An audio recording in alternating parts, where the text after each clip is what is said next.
Kita semua saya yakin di sini lahir sudah ada yang namanya duit. Jadi orang iso ngurut ke belakang piye to hakikate duit piye. Sehingga ada beberapa kesalahan ada beberapa kerancuan asumsi sehingga polanya tidak jelas, sehingga susah banget koyonin menemukan koordinat usaha surga iki piye to, padahal lebih gampang-gampang gampang-gampangnya gampang. Kita urut dari awal ya. Piye kok iso ono duit. Sehingga kita bisa gampang dulu. Bayangkan sebelum ada duit apapun. Orang mendapatkan makanan, usik orang ana mobil, orang ana handphone apa-apa. Isine wong golek mangan tok. Ada dua cara utama untuk mencari makanan, yaitu hunter dan gatherer. Berburu dan mengumpulkan. Tandur wae durung, berburu dan mengumpulkan. Asal usulnya.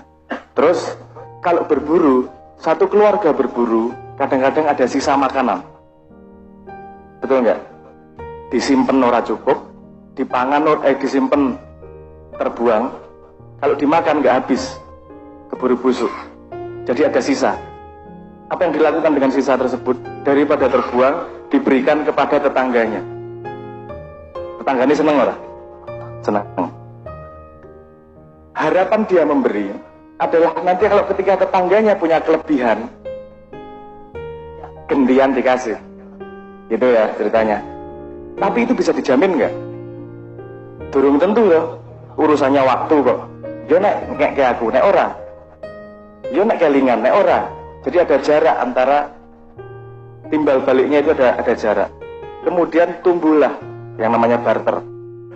Ini asal-usulnya duit. Tumbuhlah yang namanya barter. Daripada nunggu sesuk, kowe tak kei nek aku njaluk sesuatu. Aku ngei kue daging, nih aku jaluk lombokmu. Misalnya gitu. Yang dianggap setara kemudian ijolan. Yang satu memberi manfaat kepada yang lain memberi manfaat kepada diri. Lihat kata kuncinya. Saling memberi manfaat. Oke. Setelah itu, manusia semakin banyak. Terus menemukan tukar yang seimbang kan nggak gampang. Aku ngei daging, nih aku pengen lombok, nih kan lombok ya. Yuk pirang kilo, nek sekilo daging, pirang kilo lombok, pirang kilo tomat, dan seterusnya. Maka dibutuhkan di tengah-tengah ada yang namanya antara, yaitu duit. Ada alat ukur itu duit tuh.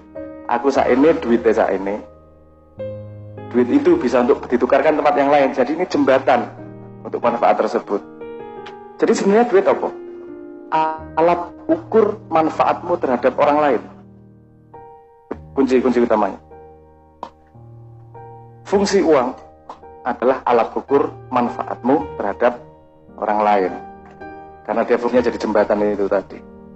Yes. Nah,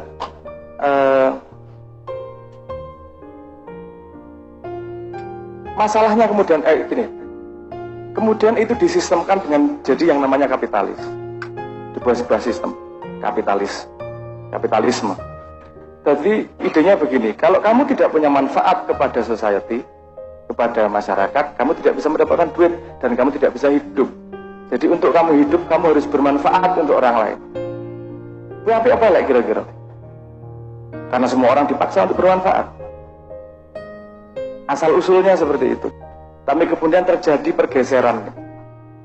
Duit tidak lagi alat ukur manfaat, tapi duit jadi alat ukur, jadi alat kekuasaan. Kowe kudu ning ngene, duit. Kamu bawaanku, kudu manut karo aku, duit. Yang lebih parah lagi kalau duit sudah menjadi skor poin. Akeh-akehan yuk. Yang dipikir tapi duitnya, bukan manfaatnya. Ini yang membedakan surga sama tidak surga. Karena melihat duit adalah objek yang dicari, bukan dari efek manfaatnya. Jadi kalau ada kalimat bahwa kalau kamu mencari akhirat akan mendapatkan dunia, itu sangat mudah dipahami dari sudut pandang ini. Karena mendapatkan duit adalah dengan aku bermanfaat sama orang lain. Aku mencari apa yang bisa bermanfaat buat orang lain ya.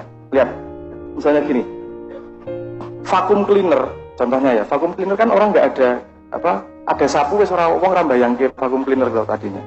Tapi dia piye yo men wong nyapune luwih cepet, luwih resik, gampang dan simple. Sehingga dia menciptakan sebuah alat yang namanya vacuum cleaner. kemudian dipakai sama orang karena mau bermanfaat untuk orang lain. Nah, manfaat untuk orang, nah kita mencari ceruknya adalah bagaimana kita bisa bermanfaat untuk orang lain. Apapun yang kita lakukan adalah pahala. Duit yang kita terima itu bukan bayaran dari kita bermanfaat. Duit yang kita terima adalah rasa terima kasih yang diberikan oleh orang yang mendapat manfaat dari kita. Jadi duit kita di bonus dunia nih. Dunianya dapat, akhiratnya dapat. Urusan kuda-kudanya di mana kamu nyari duitnya, simbolnya ini tadi, atau nyari akarnya yaitu manfaatnya. Kalau ada cari tips bisnis di mana-mana, kalau mau membuka usaha, carilah sesuatu yang dibutuhkan oleh orang banyak, gitu toh. Rumusnya gitu toh. Kalau tidak ada yang membutuhkan, nggak akan ada yang mau ngasih Anda duit. Anda cari duit atau cari manfaat. Nah kan tinggal di situ aja, koordinat itu aja sebenarnya.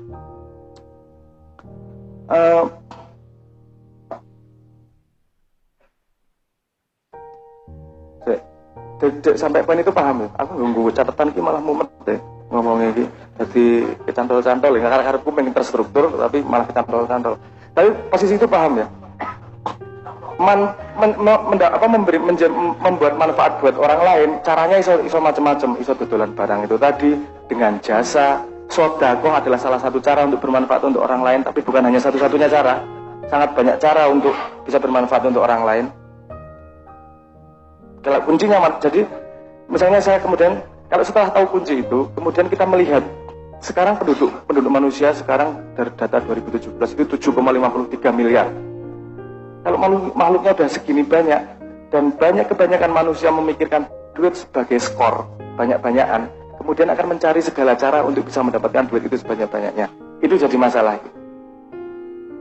Karena kemudian dia menghalalkan segala cara untuk bisa mendapatkan duit sebanyak-banyaknya. Apa yang bisa melawan? Sebenarnya yang bisa melawan kalau kita menjalankan Islam tenanan konsumennya. Saya kasih contoh begini. Kue nek tuku gini, apa ya, saya tak contoh, aku ora enak nek contohnya apa Starbucks.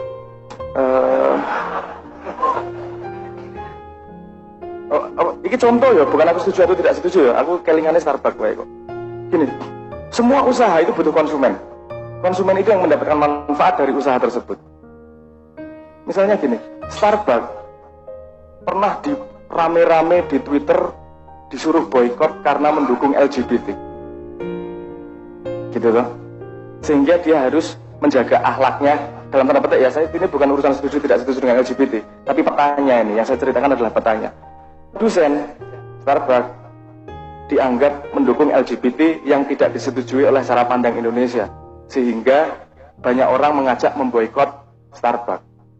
Kalau itu terjadi benar boikot, dia akan mengikuti akhlak tersebut. Kalau enggak akan mati pasti. Jadi masyarakat membeli tidak hanya urusan butuh, tapi ada urusan akhlak dalam dirinya juga. Ada urusan pertimbangan, dia membeli dari mana itu ada pertimbangan. Kalau ada tolak ukur itu, pasti produsen menata dirinya sesuai dengan nilai masyarakat. Sekarang kenapa segala cara bisa dilakukan? Karena cara yang buruk tidak berefek kepada penjualan dia. Gue ngerti bahwa toko A itu dodolannya rapi, ngene, tapi tetap tuku. Jadi dia tidak akan menjaga akhlaknya karena kamu sendiri tidak membuat punishment kepada sebuah sikap yang buruk. Itu jadi salahnya juga di banyak pihak. Nah, sepemahaman saya kalau Islam mengajarkan cara-cara untuk berdagang itu kan pasti paling mendekati kebenaran, dan kebenaran kan bertahan paling lama. Kalau untuk melawan orang-orang yang menghalalkan segala cara, itu lihat, perang paling memungkinkan untuk menang adalah perang bertahan-bertahanan. Karena cara yang paling benar pasti bertahan paling lama. Sesederhana itu. Walaupun nggak ngomong 3 tahun ke depan iso kalah, 4 tahun ke depan iso kalah, tapi delok 50 tahun, delok 10 tahun, nah, itu bisa akan menang kalau menjaga akhlak tersebut. Ini akan lebih langsung kelihatan efeknya menang kalahnya dengan menjaga akhlak tersebut. Kalau konsumennya sendiri juga menjaga akhlak. Jadi tidak bisa urusan penjualannya sendiri, pembelinya juga. Jadi ada rangkaian seperti itu.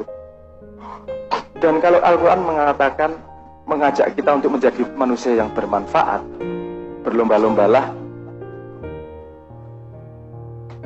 ya kan?